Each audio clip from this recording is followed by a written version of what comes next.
This charging pin piece right here is broken. It somehow became disconnected, so I'm going to see if I can fix this. What you'll need to get is a really small Phillips screwdriver that looks like this. There's 3 screws we need to take out. This one right here, and these 2 right here. 1, 2. So that's 3 total.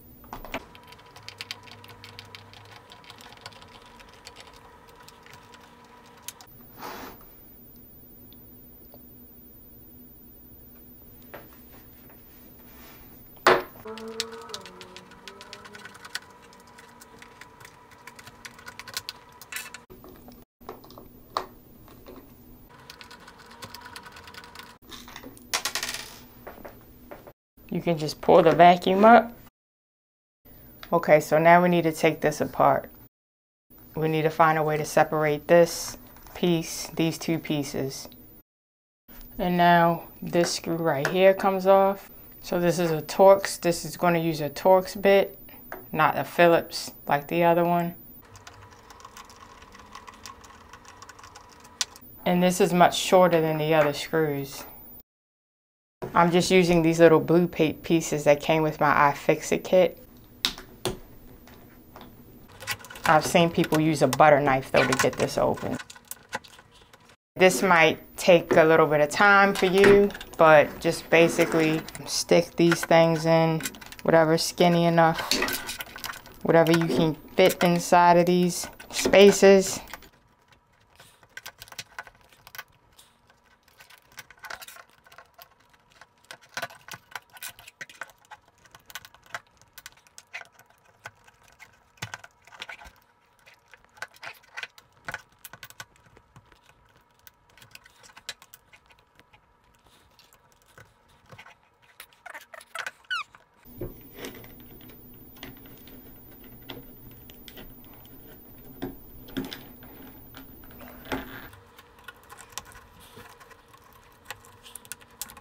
I have like just mutilated this Dyson, guys. Like it is just, it's so bad. Oh, well, that's one way to get it off. That was crazy. I pulled it off too hard and it basically became a flying projectile. It flew across the room. So hopefully I have all the pieces. I have an abnormal amount of human strength. And because of that, I disconnected this wire from this contact right here. So this blue wire is supposed to be connected to this switch right here. Some people might call me clumsy, but this is just what people with superhuman strength go through. This is just the norm for us. So I have to solder this back up with this contact point. So this will just be connected to the switch like this. See, the other one is still connected.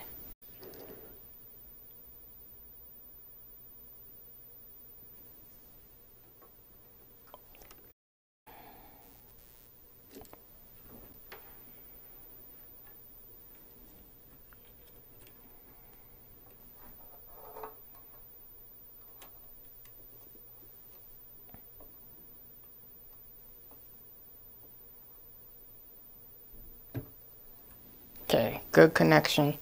This is the new circuit board. I'm not replacing the entire circuit board. I'll just be using this piece right here. So I'll probably just snip these wires off and solder them with these corresponding wires.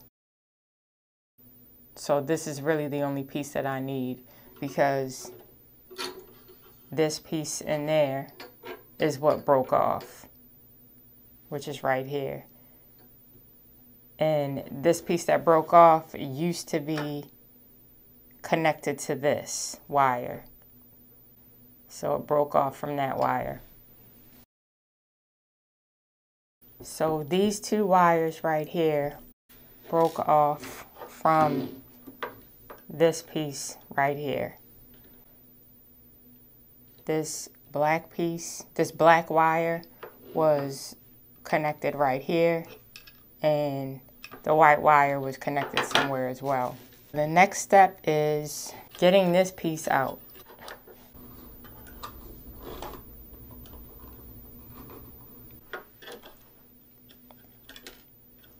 Okay, so this piece broke off, but I need to get this entire piece out. It's a little bit loose already because I've been playing with it.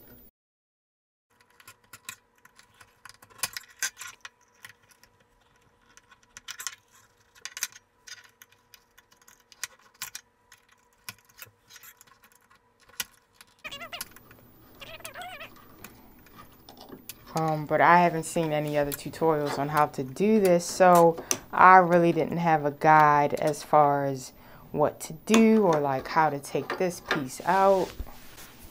I'm just winging it.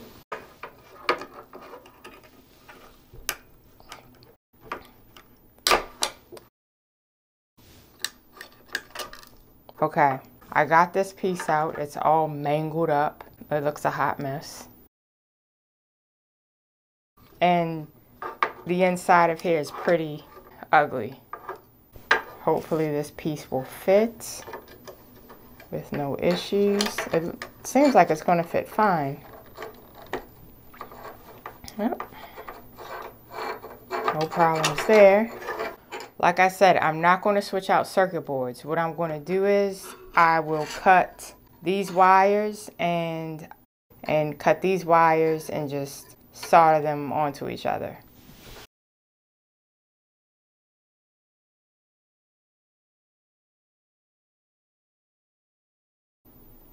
This is the red wire is connected to the pin right here, and this black wire is just soldered on. Now, these two wires are different colors. There's a black wire and a white wire, okay? Now this black wire we see has the tip of the pin on it. So this black wire should be the same one as the red wire. So the black and the red wires are the same. And this white wire corresponds with the black wire on this new circuit board. So black goes to red and white goes to black because these two both have the pins.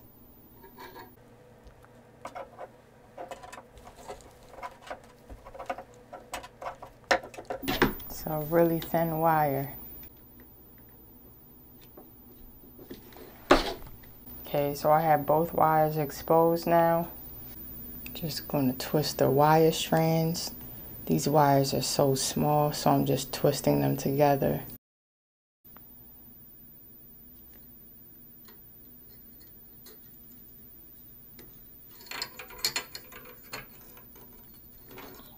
The aftermarket wires are a little bit thicker than the original wires. I don't know if you can tell on camera, but these are a little bit thicker than these. So I have some heat shrink tubing that I'm going to put over the wires now.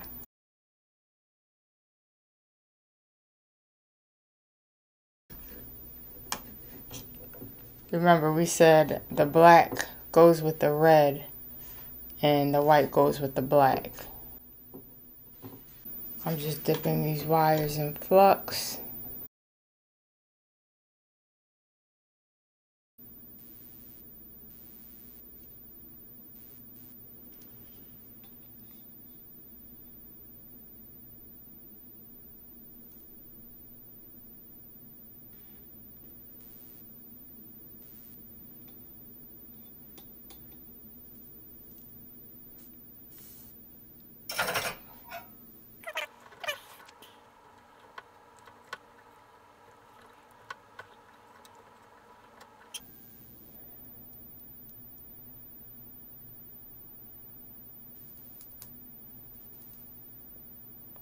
Oops.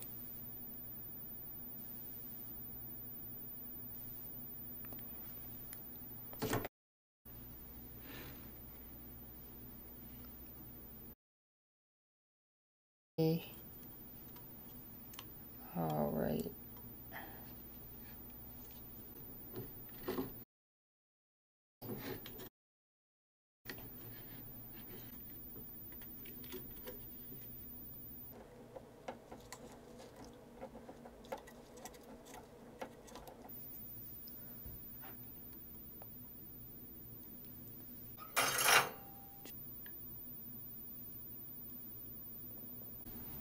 Okay, so everything's soldered. It's not the prettiest soldering in the world, but I mean, it'll do. It'll work.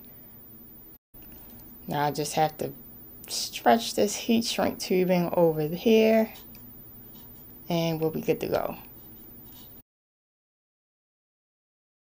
The heat shrink tubing is in place. So I'm going to put a little bit of heat on here.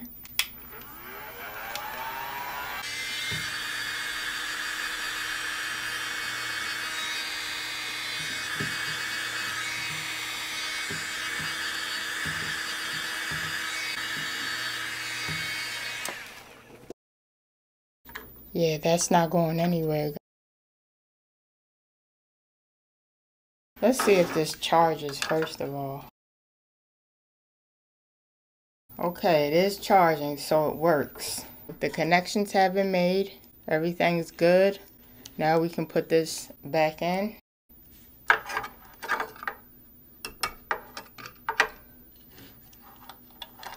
it goes like that.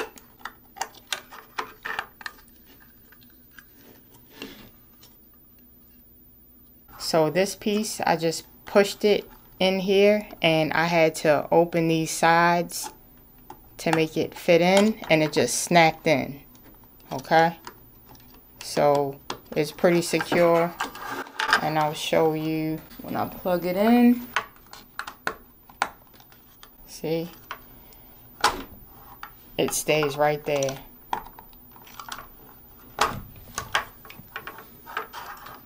So now I'm going to put this back together. Okay, so when you're putting this back together, see this spring right here? This is important. This piece is like the trigger piece. This will go on top of the spring. And this piece will fit inside of here, like this. See the button right here? This button, the button will rest on this ledge right here of the trigger. And it'll look something like this. This button has to be facing to the left and it'll be facing down as well. So putting it in, it'll look like this. This wire can go to the left. And the switch will sit right here.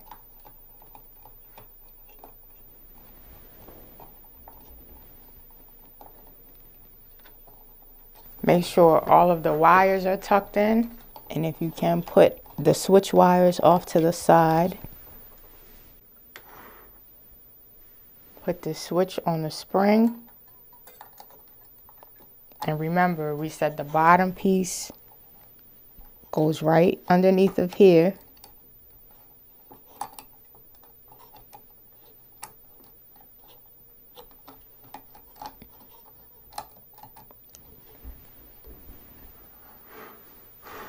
So it should look like this.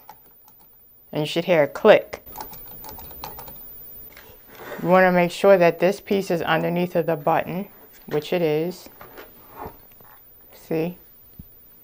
Hopefully you can see that. Okay, now we should be able to close it up.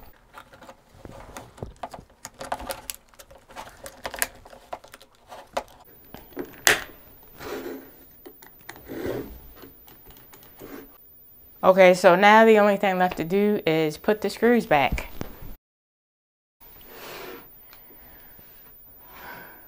Okay, so it's charging. Everything works. So you just have to put the screws back together.